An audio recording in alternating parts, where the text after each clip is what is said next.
এমন ফিউজ হয়ে গেলি কেন? আমি এটা কি দেখলাম? পুরো পরিস আমার জ্যামেও করা লাগবে। আর এলাকায় নতুন আইছে, কালকের ভিতরে খোঁজ খবর নিয়ে দেবো মনে। তোমার মা তুমি আর জন্য ঘুমাইতে পারি। আজকের পর থেকে কিন্তু এই বাসার সান্নার পুটিং এর সান্নাটা তুই মাইয়ার ভিতরে কি দেখলি? ও চোখ দেখছো? ওই যেন আমার দিকে তাকাইছে, আমার দিকটু লেগে জানলা বের হয়ে যায়। আমি তখন খালি চোখ বন্ধ করলে খালি ওরেই দিই, তাছাড়া আর কোনো কিছু দেখি না। ওই দেখ কিরায়া হারাই দিতে দাঁড়া।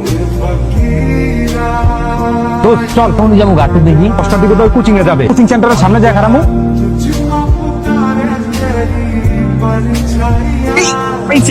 না তাকায় যাই হোক ওই এসব ছেলেদের সাথে লাগতে যাবি না। আরে না, আমার কঠিন ভালোবাসা, আমি তোর গেলাম আমার চাইতে আমার বেশি ভালো। নতুন এলাকায় আমরা ছোট না ভালোই বাবা। আসার সামনে কপাটা ছেলেদের আড্ডা দেখলাম, পাত্তা দেখ। একদম পাত্তা দিবেন